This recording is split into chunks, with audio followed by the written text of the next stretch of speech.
Et du Congo, on continue à en parler avec Trésor Nzila Kende, bonsoir. Bonsoir. Vous êtes directeur du Centre d'action pour le développement, l'une des principales organisations de la société civile qui fait un suivi indépendant de la situation des droits humains au Congo. On va y revenir.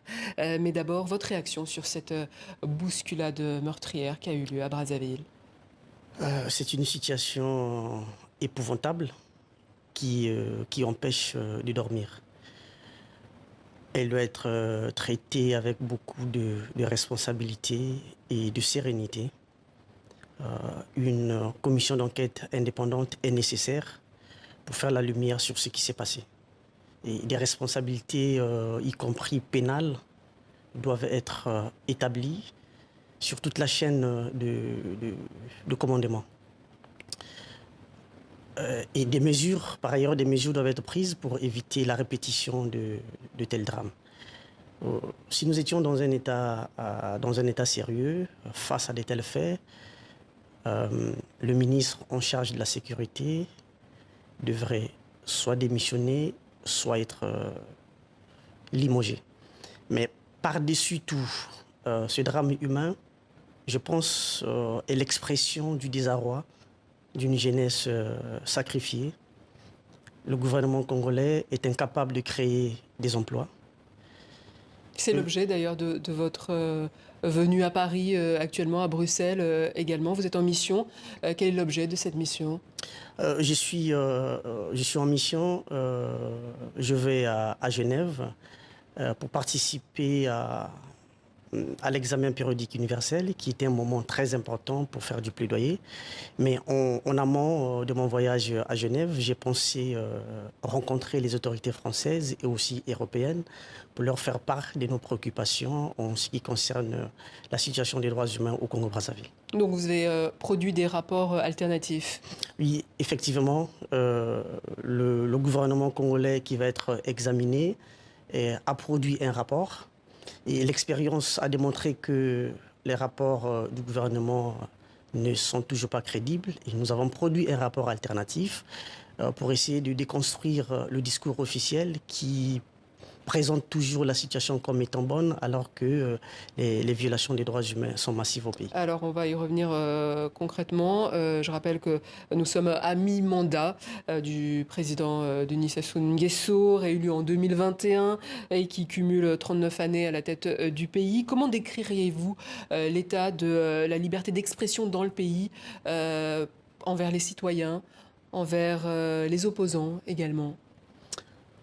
Il faut dire de façon générale, la situation des droits humains est extrêmement préoccupante.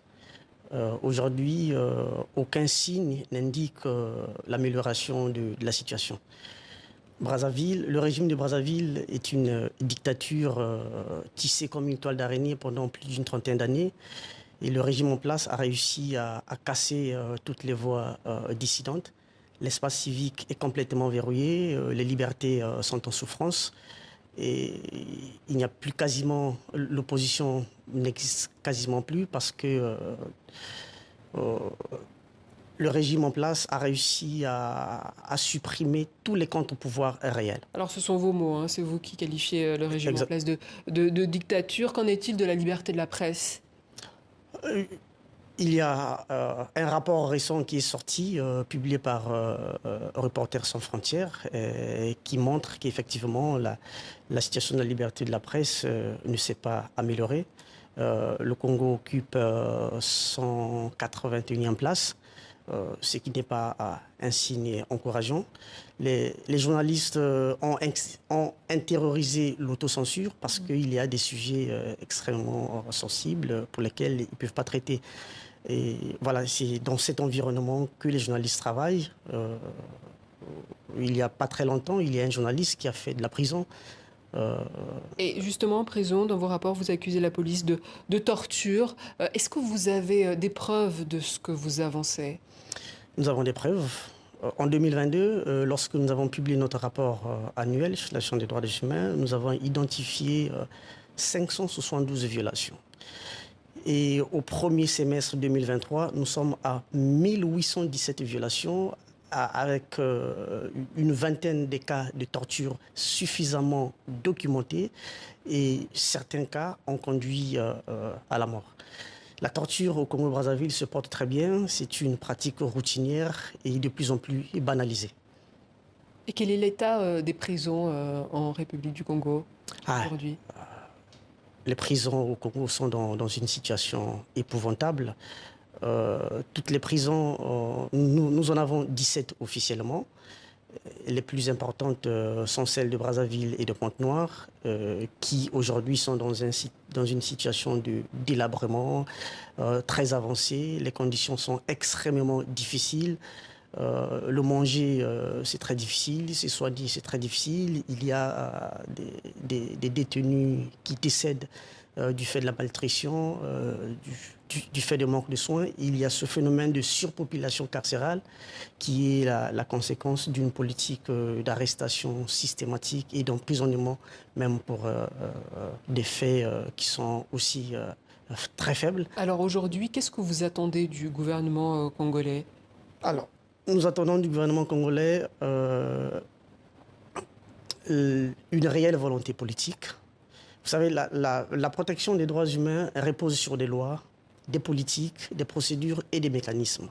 Et toute cette gamme existe chez nous au Congo. Nous avons ratifié pas mal des conventions internationales. Il y a suffisamment des lois qui existent et des mécanismes.